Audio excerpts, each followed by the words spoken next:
Okay, welcome everybody, and my cat who's here as well, to Popcorn Therapy, where the stories we love tell us something about who we are.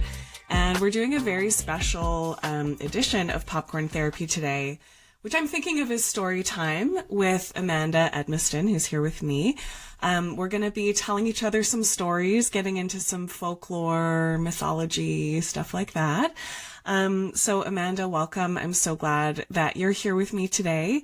What would you like to tell folks about who you are? Well, hi, Julie. It's lovely to see you here, and thank you so much for inviting me for this get-together.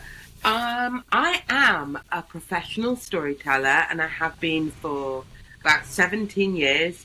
My background is in herbal medicine, and back in 2023, Christmas 2023, I had my first book published, The Time Traveler's Herbal,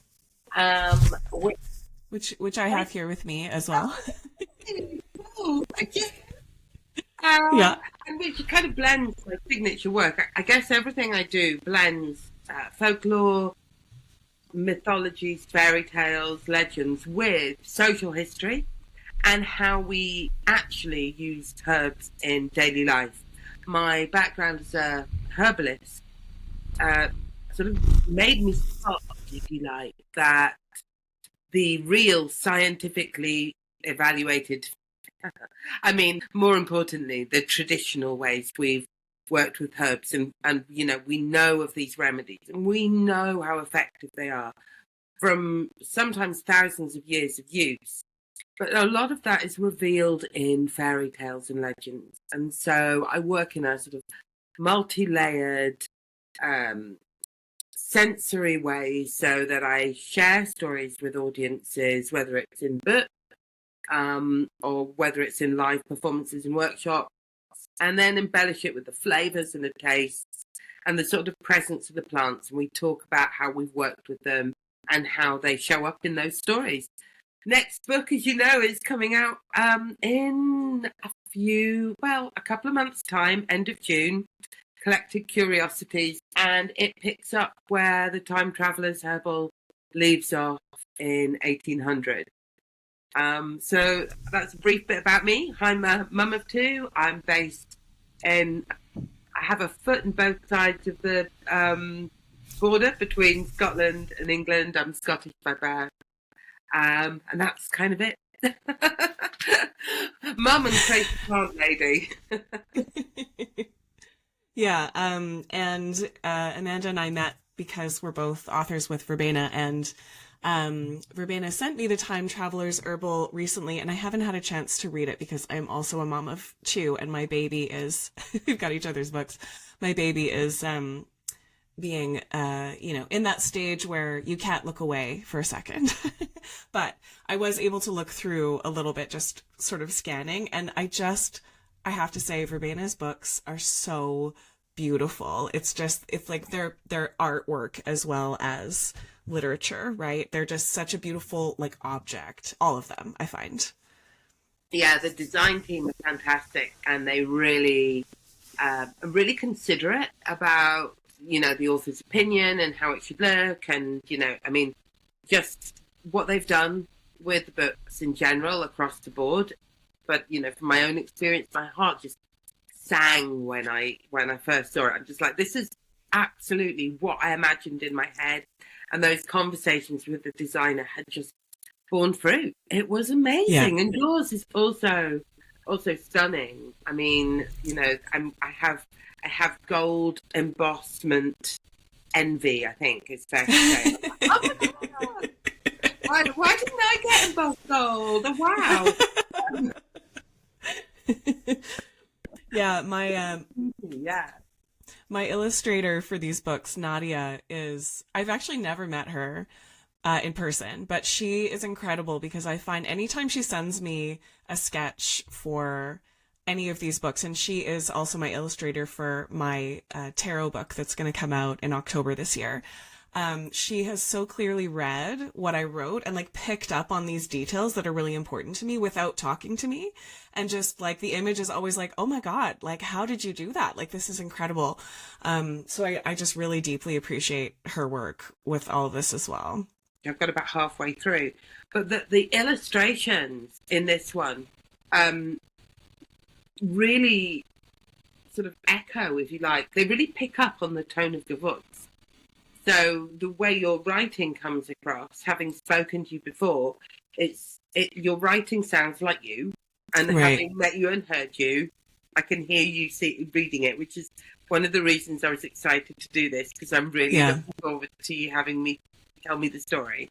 But the illustrations and the whole design of the book come across as like yours, and I'm actually surprised, and I shouldn't be, you know, I'm a writer for a living, but that you didn't know the illustrator. It almost felt like you had a friendship, or you knew each other, and that they knew you and were. Yeah. No, we've only communicated through the product, basically. This tarot book that I'm reading, I got to do some history of the tarot itself and how it was created. And the Rider-Waite-Smith tarot was Arthur Waite like writing, and then his illustrator Pamela Coleman Smith would read his writings and create the images based on that. And he chose her partly because he felt she was psychic in some way, and they had this relationship in the occult Hermetic Order of the Golden Dawn and so on. And so, you know, it's been really interesting to work with Nadia in that way, because I feel like she's psychic in a way where she's reading me in a way that like not having spoken to her, you know, not having sat down and been like, here's what I really want you to do. Like, she just gets it without me having to really communicate much, which I find really incredible. And so it's been really great to have her illustrating these tarot cards, you know, based on the writing that I've done, because I'm not an artist. Like, I don't have any sort of visual talent. You can ask my son when we try to draw together cats or whatever. He's like, no, mommy, it's not for me, right? But it's for her. And like, she's really... It's really cool to kind of feel like that relationship is happening even as I'm writing about that relationship. So that was actually just a really cool, like, little magical piece, you know. I feel like that just fit in. Magical pieces are important. Yes. Yeah, absolutely. Anyway, so we are here to do a little story time. I want to read you a story from Witch Healer Priestess Outcast, which is my most recent book with Verbena. And okay, so I'm going to read you the story of Arvid, and I've chosen this story because you are an herbalist, so you actually probably know more about her or about like the background of the story than I would have. And I am going to show you the image that Nadia created. We've been talking about her.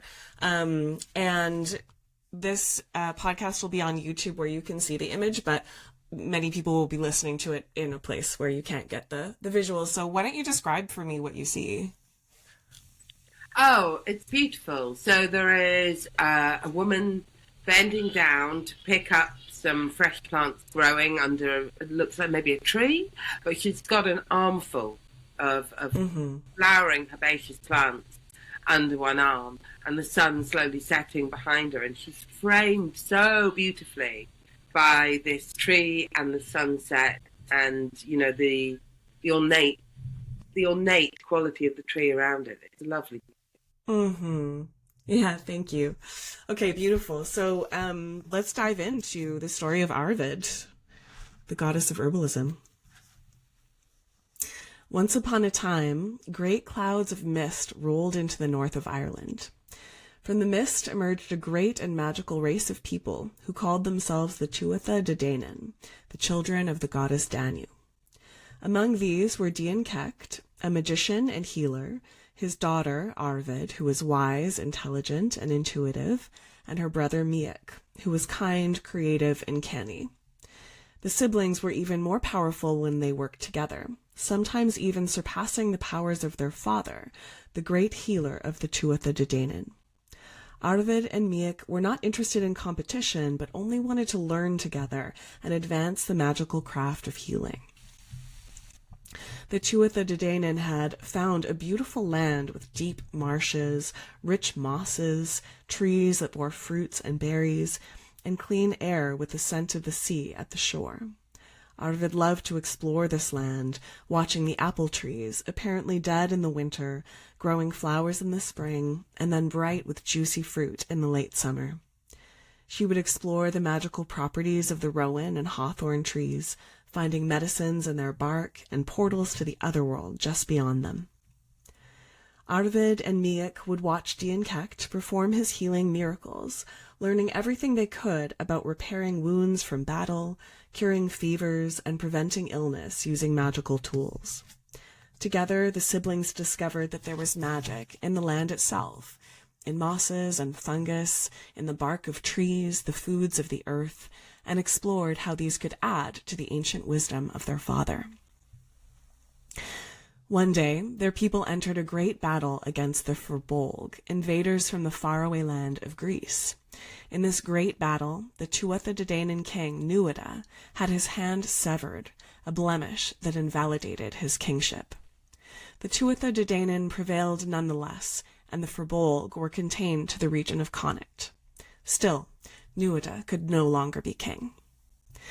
Dian Kect set to work. He crafted a beautiful new hand for Nuada from silver. Nuada was able to grip, move, and hold his sword aloft. It was an extraordinary hand, maybe even better than the original. But it did not change the rules. Nuada was still ineligible to lead the people. The great king took this in his stride, grateful he could still at least fight for his people with his lifelike but mechanical hand.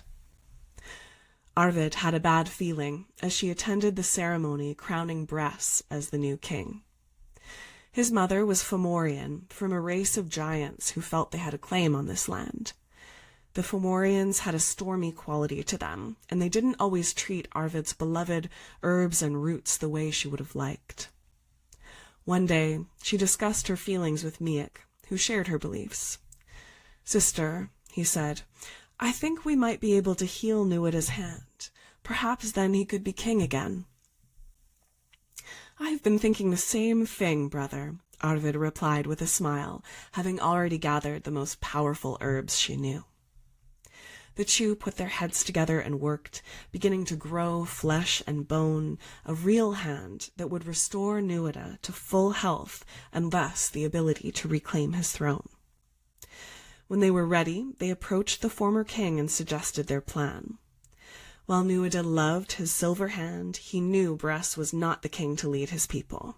He offered his severed stump to Miek, who recited these magical words: "Joint to joint, bone to bone, sinew to sinew, skin to skin." As Miek chanted, Arvid handed him bulrushes blackened in a fire. Over the course of 9 days and 9 nights, Nuada's hand regrew, the skin, the bone, the joints, and the sinews. At last, the hand was recovered, and Nuada was again free of blemish, restoring his ability to be king. Arvid and Miek ran to their father, excited to share the news of what they'd done, a new leap in the magic of medicine. But Dian Kect did not take this as they'd expected. In a fury, Dian Kect raised his sword against his son and brought it down on his head, splitting the skin.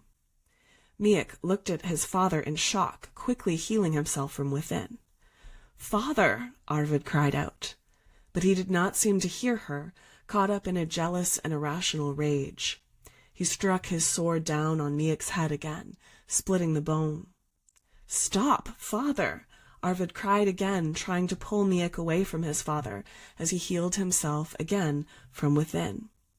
This only enraged Dian Kect further, and he struck his son down, again, this time injuring Miek so deeply he could not heal himself.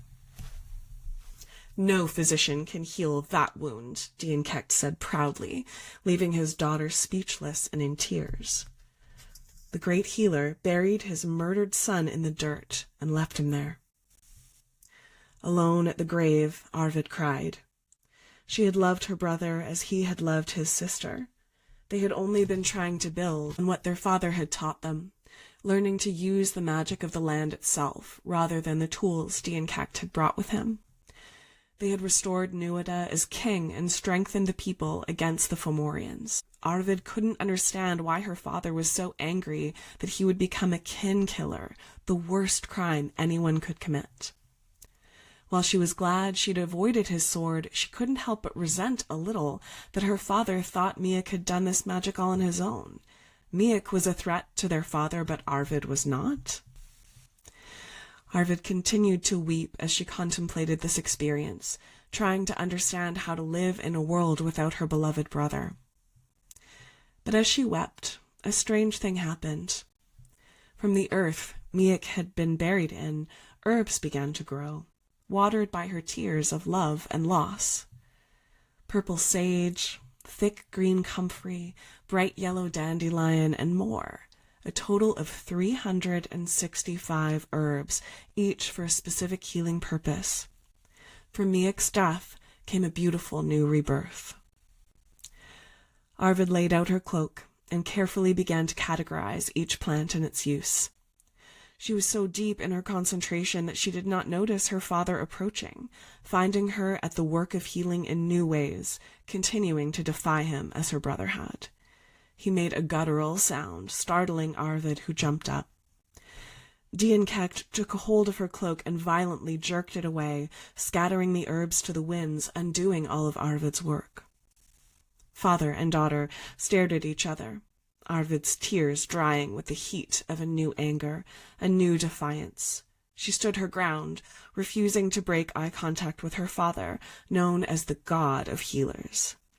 He was not so interested in healing after all, Arvid realized, but power alone. "Are you going to kill me too, father?" Arvid nearly spat the words out.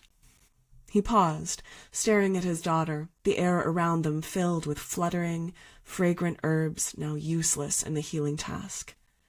A blush of shame began to redden his chest, rising to his cheeks as he began to realize what he'd done. "Though Miek no longer lives," he said, his voice breaking as his eyes drifted to the mound of dirt that was once his child. "Arvid shall remain," he finished. With that, he turned and walked away. The words felt threatening and apologetic all at once. Arvid drew herself up tall. "No matter, brother," she said to the grave of her beloved Miek. "I remember all the herbs and their meanings. I understand the gifts of your body, of your death. If someone wants to know how to use them, they must listen with their hearts, and I will share with them the awen, the deep knowing, and they will come to heal. He is Dienkekt, but I am Arvid." With that, the new goddess of herbalism, Arvid, gathered her cloak and set to work. Okay. So that is the story of Arvid and her brother and her father. Tell me what you think, Amanda. What did you notice about that? What was interesting to you? Beautifully, beautifully told, by the way. Your delivery is gorgeous. It really suits the story. It's got flow. It's really, it's a beautiful telling. I guess one of the things, because actually you stepped in and said, this will be a goddess you know more about, or a legend you know a lot more than me. I don't. I'd heard her. Your pronunciation is a little different to the one I'd heard before, which is Airmed, which maybe because but then it's Gaelic, and it's Gaelic, Irish Gaelic and Scottish Gaelic differ very much. I am not a Scottish Gaelic speaker, but whenever I do learn a bit of Gaelic, I'm very aware it changes regionally a lot. So she's not one I was aware of, but I was aware of her, but I wasn't as familiar with her as I think you would like me to be.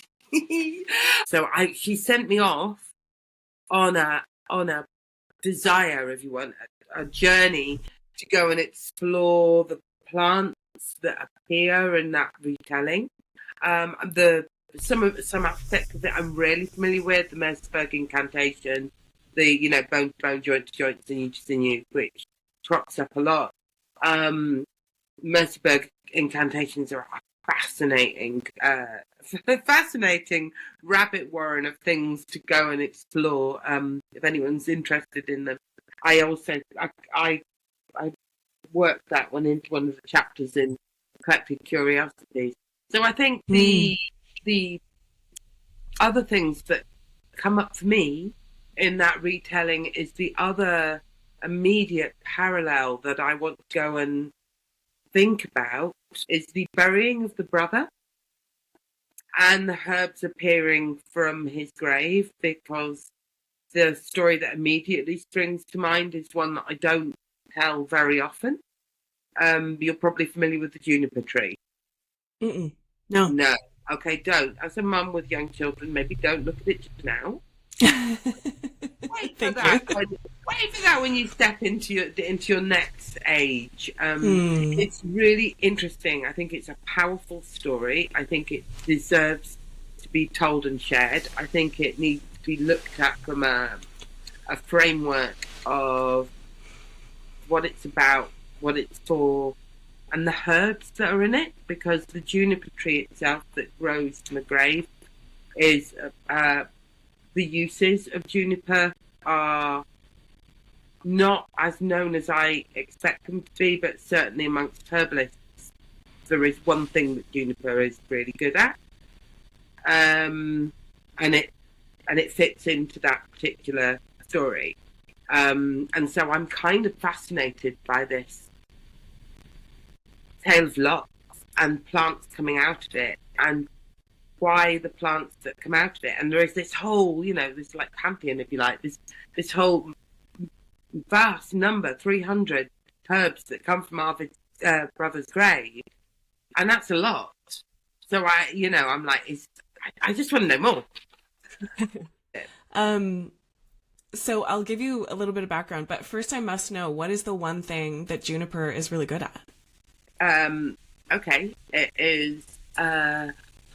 Old herbals often refer to things as redirecting blocked menses. Oh, okay. Which is pretty much used as a euphemism for getting your period starting again for whatever reason they've been stopped. And there is a big one. Do you know what I mean? There is a that's why there is a popular urban myth, if you like, in UK culture at least, that drinking gin in the bar would get rid of early stages of an unwanted pregnancy.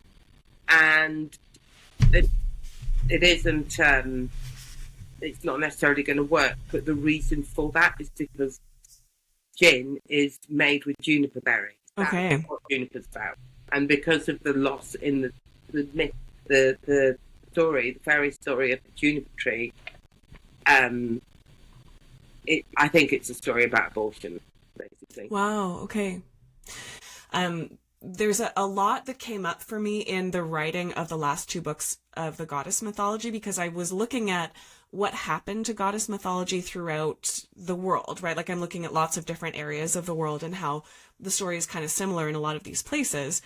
And one layer of it is that the Hebrew God kind of invented monotheism, invented a God who could follow his people in exile, right? Because before that time, and I get into this a little bit in the Jezebel story, gods and goddesses were kind of the land, like they were really of the indigenous like place, like that they had a connection to that land. And polytheism was a given, because wherever you were, you would worship that particular god, like of the weather and the sea and the river, or the trees or whatever it was. And so the Hebrew people going into exile needed their God to be able to follow them. They kind of invented that. Monotheism kind of became a thing. And then the Christians took that on as like, also now everyone has to be Christian, and this is the one and only God. And if you believe in anything else, you are going to be murdered by us, essentially, the authorities of that. And that's not to say anything against the religion itself, because I think that's a totally different thing. I'm talking about the people who came in and said, I want the power, I want the money, here's how I'm going to do that, right? And it essentially colonized these indigenous places. And so from what I understand about the, part of where Arvid comes from, the Tuatha De Danann, however you pronounce that, I agree. As I was learning all this, there's so much regional pronunciation, and I'm sure I'm not getting it right from where I'm coming from. But anyway, they kind of represent that indigenous religion that was erased. because a lot of the time those belief systems would not have been written down because they were oral cultures, and the way those stories were shared was through folk tales, storytelling, myths, like, you know, that sort of thing that would be shared, you know, in a circle around the fire. And so my understanding of one of the places that witchcraft came from is that anybody who especially gathered in a community of like other women, you know, without men there, or like who had some kind of aspect of power. And I feel like the story, or the way that I understand it, this is that abortion, the ability to help assist people with abortions, people who had knowledge of the juniper tree, you know, for example, would have been huge targets for those colonizers, those church authorities who were not only trying to spread a religious perspective, but also were trying to explicitly control reproduction, to control women's bodies, right? And so even if you had a whiff of having this knowledge, if you just told this juniper tree story, right, like then you could get in trouble, even if you had nothing to do with any of that and didn't have that knowledge and so on. And so it's interesting. I don't know the story of the juniper tree, but that sounds like one of the ways that that knowledge would have been contained and held and secreted away so that it could continue on through the generations while there were these authorities that were trying to really repress those stories, right? That is so interesting because again, it's a different experience. It's a different continent. That's really interesting to know because the situation in Scotland, particularly, and England as well, was from a different perspective because Catholicism, rather than being the dominant religion, was usually the reason people were tried for witchcraft. Because we shifted from being Catholic to being Protestant as the witch trials were coming in, and it was the demonization, if you like, of the Catholic Church that resulted in people being tried for witchcraft. And so the witch trials are not only a land grab, they are the reformation of the church. It's about control, and certainly across Europe, even when the Catholic Church is the church of choice of the state, it's still about prejudice, which, you know, is where we kind of correlate because it's about prejudice and it's about control, and it's a power grab basically. So whether healers are targeted because they are posing a threat, and like you've highlighted there beautifully as part of that power grab, or over here in Europe and in the UK, whether it's about money and it's about religion and it's about control, it's still about control and prejudice. And who's in power, and who's in power and control. So regardless of anything else, whereas the other thing over here that you've got is that herbs are the you know, they are the medicine of everyone. Because, right. You know, like apothecaries at the time of the witch trials are entirely reliant on herbs.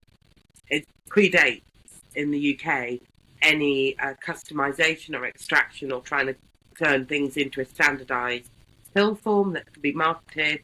So plants are the medicine of everyone, regardless of status or variety. I don't know really whether animism in its true form and the acknowledgement of plants and trees, you know, rocks and the landscape particularly came into it in its real form. And I think you know, I think they're really powerful stories, and they're sort of deep in our landscape and in our culture. Mm-hmm. They affect people, you know, still. And so I think that's just a fascinating aspect. So the story of Arvid, which might go back to 1700 BCE, the telling that we have of it was written by those early Christians, right? Because they are the ones who wrote it down.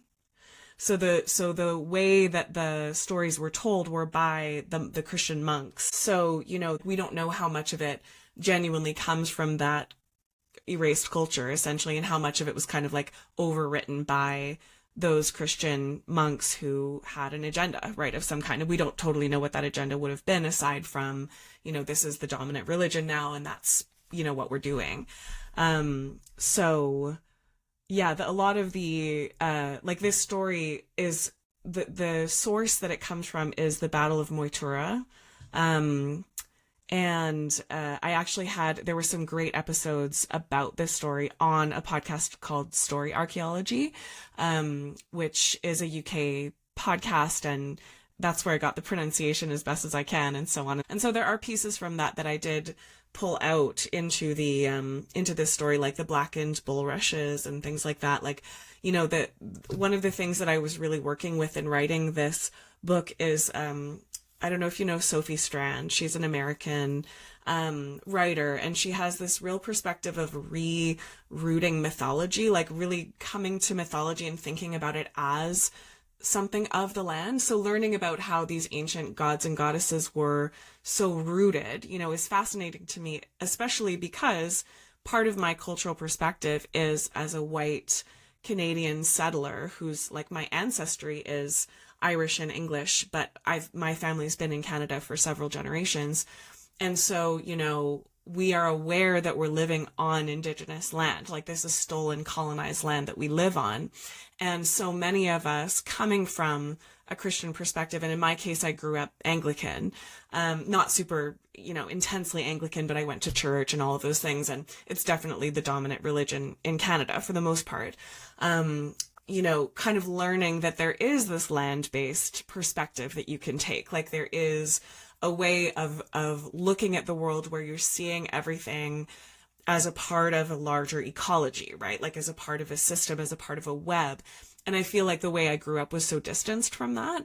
And so it's interesting to me to look at these various myths that I was pulling out from different parts of the world and kind of having that question of like, what would this have meant to someone who lived on this land? Like, what would this have meant, you know, to someone who walks by the bulrushes every day, or like collects yarrow or whatever it is, and has this relationship with herbs, which, like, maybe you didn't need to be an herbalist once upon a time. Maybe everybody just knew like what all of these, you know, herbs were, and so on. And, you know, I'm speaking from a post-colonial perspective here, where that has been extremely like changed and influenced where I live. And so, you know, I pulled out those pieces, like anywhere in the original story where there were herbs and plants like mentioned, like the rowan tree, you know, the fairy ring of mushrooms comes up in one of the other stories that I tell in this book too. The field of bluebells, you know, like these are things that existed in the story, and so I tried to pull those forward whenever I could, and really looked at, like, you know, what would have been the herbs and plants like in that region at the time. So, you know, like, I'm coming from very much not an herbalist perspective. Like, that's not something that I, you know, am familiar with. Job with that, you know, it's really descriptive, and it's such a beautiful, rich, visual image you've got, which is gorgeous, you know. And I really feel like you've connected quite well to the land and the native flora, you know, that would have been available to people. I think that's really enriches the picture. It builds it up. It's gorgeous. Yeah, and it's interesting too that you notice that it speaks to another story of someone being buried in the earth, and there being herbs that grow from that loss or that death. Because one of the things I love about this story too is it reflects Isis and Osiris, which is the Egyptian myth, also very ancient, of Osiris, who's Isis's brother and lover.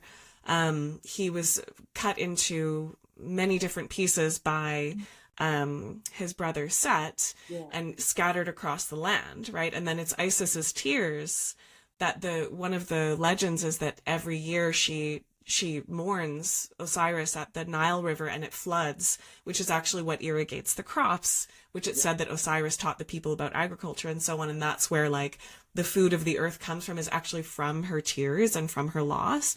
And it was really interesting to learn that one of the old Osiris rituals was this mound of dirt where they would plant seeds, and then they would water the mound of dirt, like the sort of, you know, death mound, with like Isis's tears. And, you know, then there would be herbs that would grow from that, or whatever it was, like wheat, you know, corn, whatever the plant was.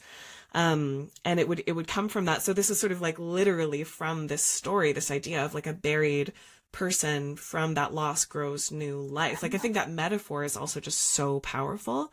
And we see it there, and we see it in other myths too. And Jezebel, which is the next story that I tell in the book, there's actually a piece about her body being torn to pieces and scattered across the land. And then kind of, she has her own rebirth, but in story, which we can talk more about maybe another time. I'm a little obsessed with Jezebel too, from all this perspective. I'd love to hear. But there's a through line, right? With Jezebel, I'd like to hear more about that. That would be yeah, yeah. Maybe I'll tell you that one next time. But yeah. Oh wow, yeah, I think that's interesting. And I know about Isis and Osiris, and I hadn't actually twigged, but until you said that, I hadn't put that connection together. But you're right. There are other stories that are like twinkling at me from my cortex, going, and that one and this one, where you get cry over someone that's dead, and there's Vasilisa and her mother and apple tree. I'm like, oh, okay, yeah, we're going to have to go down a bit of a rabbit warren and look at all the burials that then result in being watered with tears and plants springing forth, and what the plants say about that. It's a repeating, folded in theme, and it's really connecting people deeply to at a very basic and essential level to life, death, rebirth, on our physical relationship with the soil and how we deal with that. And I think, my immediate thought is that death is almost a lot further away in very real terms these days than it was when these stories were growing, because lives were shorter, and loss was a lot more frequent. So I wonder if maybe we only find them quite as difficult to sit with. It's because of our relatively remote approach to death. Yeah, I feel like that cycle, like life, death, rebirth, is very much connected to many of the ancient goddesses of the land, right? Because they were land-based belief systems. Yeah. And, we can think about like the Christian perspective on death that I grew up with, which is like, you're here, and then when you die, you ascend away from the land to heaven, which is this sort of separated place. Like, you don't actually orient to the ground and become like the new plant or the new flower or whatever it is that grows into something that can nourish the next life. Like there are a lot of religions that believe more so in resurrection, like you die and then you're reborn again in some other way, right? And Christianity has an interesting perspective on things being separated, like disembodied in a way, right? Taken away from the land. So I feel like that's kind of, I totally agree with you. We're so much more disconnected from death, partly because our lives are longer for sure, but also a lot of the time the mythology that we have around us around death is like, oh, it's this thing, it's over there. Like, there was a time when your death actually meant you would return to the earth and you would grow to become something else that would nourish the next thing. And there was a sense that you would recur in some sort of different way, I guess. Yeah, absolutely. I think that's really useful to think about. I have previous generations were Christian, but nobody had practiced any religion in my family for a couple of generations by the time I appeared. And that's continued to be the case. So I hadn't really thought through that process that you're talking about of Christianity, talking about ascending away from the earth. And the other one, the obvious sort of story to talk about, and you cover it again beautifully in your book, is Persephone. And that whole thing of Hades is down below. It's almost underground, isn't it? Right. Hades is, controlling a world that is under the soil. It always, when I read those mythologies, they always sound like it's physically under the ground, and that Zeus is up a mountain. He's not in the heavens; he's up a mountain. Right. The gods are actually on Olympus, and then somehow Christianity extends this into other realms. doesn't it? Yeah, and Sophie Strand points out as well that, there are many, many stories where the son or lover of the goddess would be sacrificed, planted in the ground, and then reborn in some way, whether it's Osiris scattered across the land and then reconstituted, and he created and it's like from his dead reconstituted body that the god Horus is born, that is conceived of death. Essentially the new baby is born. But Jesus is the first son god who is not planted back down into the earth. Like, he's reborn, like he does the rebirth cycle, but then he ascends and he sort of disappears into that other realm instead of being replanted in a way that many of the other ancient gods who had a relationship with goddess, which this is a whole other thing, but Holy Spirit was once a woman. There was once a goddess in that kind of polytheistic trilogy of the Father, the Son, and the Holy Spirit, but that changed, right, over time, and so it's just the one dude. That's all we got. Yeah, the Father, the Son, the Holy Ghost. Yeah. Like, it doesn't really. It's not got the same resonance as it. Right. Maiden, Mother, Crone. Or Exactly. Yeah. Right. Oh, this is so interesting. So much to go and look at and talk about further. This is great. It's been really interesting exploring the story. Is there anything else you kind of want to think, like, that you particularly want to highlight in that piece telling? Yeah, a couple things. One is the river of tears. I mean, that metaphor has stayed with me. And, as I was writing these books, I was going through a series of losses in my life. And so I think there's something about the river of tears, like that Alice in Wonderland sort of thing where you could cry so much that you would be drowning in your own tears, right? The idea that Isis does that, and, actually that Mary Magdalene and Mother Mary do that for Jesus. And actually in my tarot book, I have Isis as the star whose tears are creating this river that then, in the moon card, that's the river of tears that's bringing the fool through his loss to a rebirth on the other side. And originally when I wrote the story of the moon, I had the fool meeting various of these goddesses who had lost their son lover. So one of them is Inanna, who loses her lover Dumuzi. She has a very similar kind of Persephone-like tale where she goes to the underworld, she dies, she's reborn, but there's a cost to that death. And so she has to send her lover Dumuzi into the underworld for 6 months of the year, and that creates winter in that story. And her sister Ereshkigal is the goddess of death and the underworld there, and she's giving birth while this whole story is happening, which is really interesting. And so, fitting Arvid into this sort of legacy of these goddesses who are shedding these tears for their brother lovers, the god, essentially. And then there being a rebirth. And one of the things that's interesting is that later in the Battle of Moytura story cycle, Miak reappears at the well of Slania. I'm not totally sure how to pronounce it, but the well of life, the well of wellness, essentially. And there's an interesting connection to a well in the UK. I forget exactly where it is, but it's known as this well of the mad. And people would drink from it and feel better from their mental illness. And one day they actually looked into the well water and found that it had high levels of lithium in it, which is like a really common medicine for mental health, like unwellness. So it was really interesting that it's kind of like, I feel like so much of the storytelling you're doing is that there is a truth, there's a kernel of truth to these folk tales and these stories, right? That is pretty much my thing, to be sure. I am, I am pretty much there to challenge anyone that says to me, and like, not you, but the people that say to me, this is just a story. I'm like, I think you're right. There is truth.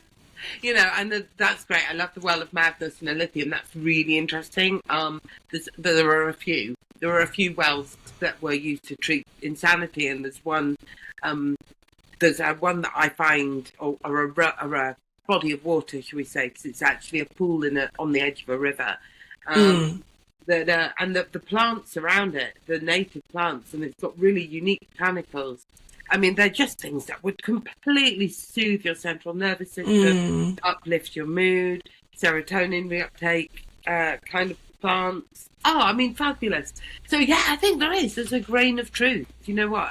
And even in the most incredible stories where it doesn't sound that there's any possibility of any truth, there's usually something, you know, or some kind of learning to be taken from them. And I think that this is one of the wonderful aspects of those ancient stories.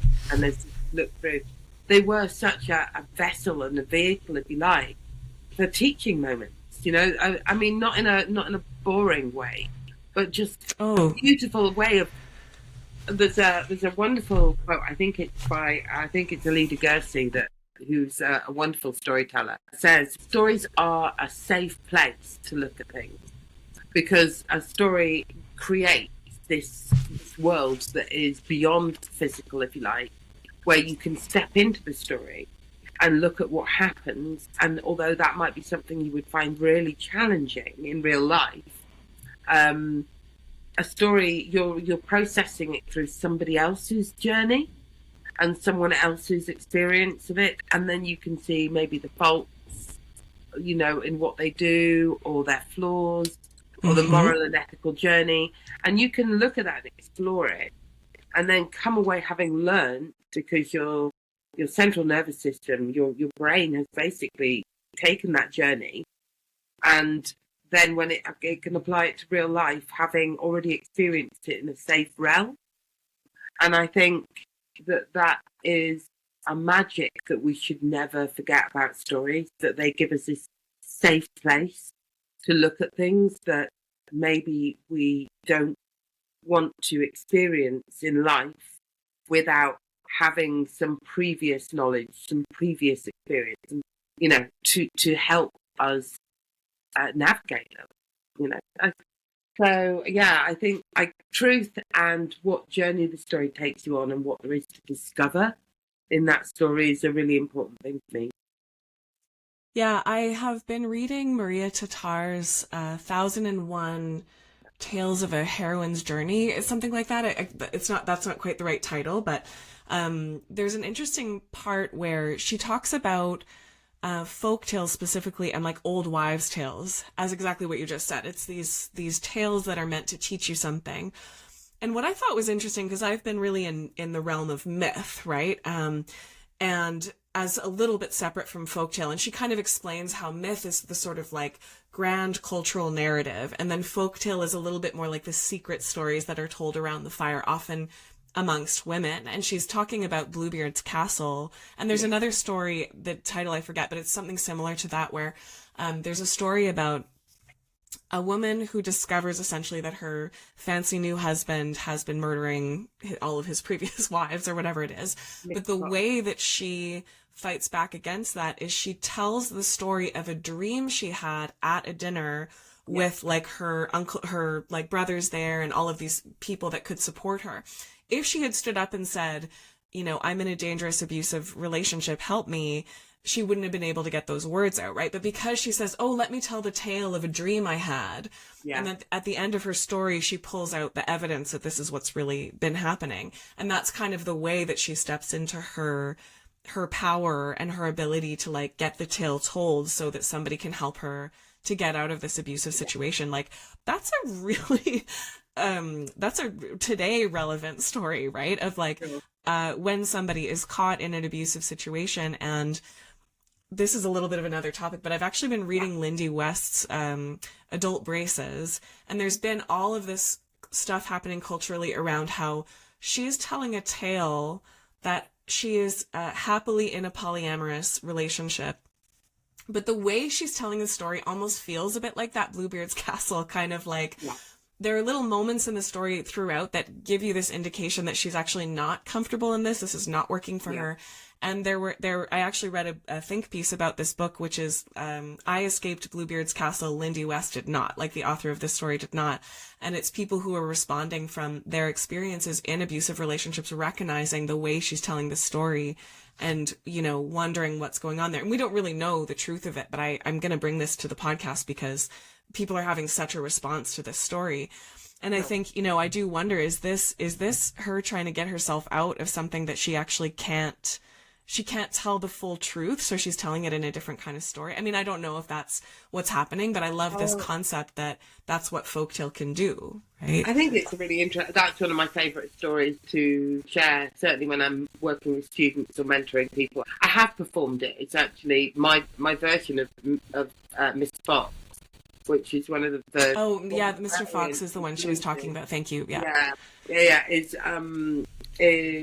in the new book. But I told it because I had at the time been in an abusive relationship, and I wrote a personal journey of I just fictionalized. It wasn't even my story. It was just the story. And when I know people well and they come to me and I mentor them, if I ever spot they're in it, I always tell them that. So spot that they're in a situation. I'm like, you need to know about that story. And I've literally watched, you know, people blanch and go, I think you just told me to do something. And I'm like, right.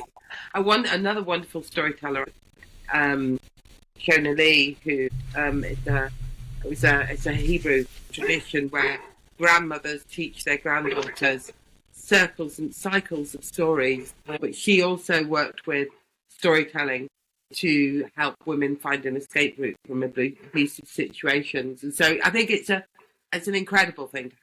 I think it's a toolkit. I think that dream sequence in Mr. Fox is wonderful. I don't know whether it's that version or another one, because there are quite a few, where she tells her sisters, and her sisters come and rescue her, which I love, because I feel like it's very much it's a bit of a sisterhood moment. And it's almost like an intervention. It's really like, right. You know, you're not going to tell your sister and then necessarily like the fact she removes you from a relationship. You're going to fall out of that one. I can see that. Yeah, this is kind of what this podcast is, right? It's like the stories, how do the stories we love tell us something about who we are? And, you know, I think pop culture is really interesting in that way because, you know, there was that movie, It Ends With Us, which is based on a book. And part of the reason I brought that to the podcast, it was an interesting story in and of itself, but, you know, I had clients coming in saying, I read this book or I watched this movie and I had these intense trigger reactions, you know, because this was telling me something about myself. And sometimes we can't see it until we can externalize it into a story, right?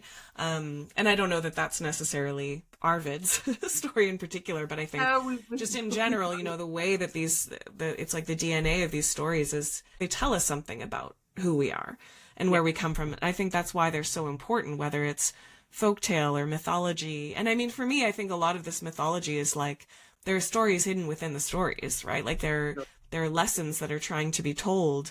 And some of these stories had to make it through that Christian retelling or, you know, whoever's agenda, you know, to make these people look a certain way or whatever it was. Like Jezebel, which we'll get back to, is a villain.